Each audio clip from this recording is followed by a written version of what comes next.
রণবীর সিংয়ের ব্লকবাস্টার ছবি ধুরন্ধর ২ এর সেই রহস্যময় বোরে সাহাব আসলে কে? বড় কোনো বলিউড সুপারস্টার না হয়েও কেন একজন মঞ্চাভিনেতাকে বেছে নিলেন পরিচালক আদিত্য? বন্ধুরা, বক্স অফিসে ঝড় তুলেছে ধুরন্ধর ২। মাত্র দুদিনেই ব্যবসার গ্রাফ ঊর্ধ্বমুখী। কিন্তু সব আলোচনা এখন থমকে আছে বোরে সাহাব চরিত্রটিকে ঘিরে। জল্পনা ছিল ইমরান হাশমিকে দেখা যাবে, কিন্তু সবাইকে চমকে দিয়ে পরিচালক বেছে নিয়েছেন দাপুটে অভিনেতা দানিশ ইকবালকে।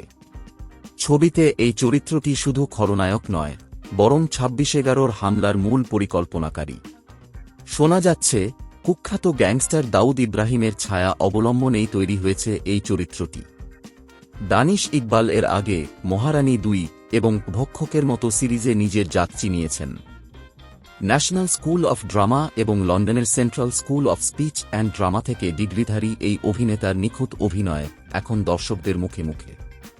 আচ্ছা, আপনাদের কি মনে হয় এই চরিত্রে ইমরান হাশমির চেয়ে দানিশ ইকবাল বেশি মানানসই হয়েছেন? কমেন্ট করে আমাদের জানান। আর এমন সব এক্সক্লুসিভ আপডেট পেতে ভিডিওটি লাইক করে চ্যানেলটি সাবস্ক্রাইব করে রাখুন।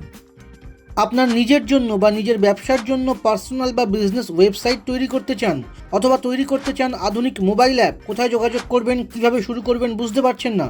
যোগাযোগ করুন নিচে দেওয়া ফোন নাম্বারে। আপনার সমস্ত প্রশ্নের উত্তর পাবেন এখানেই।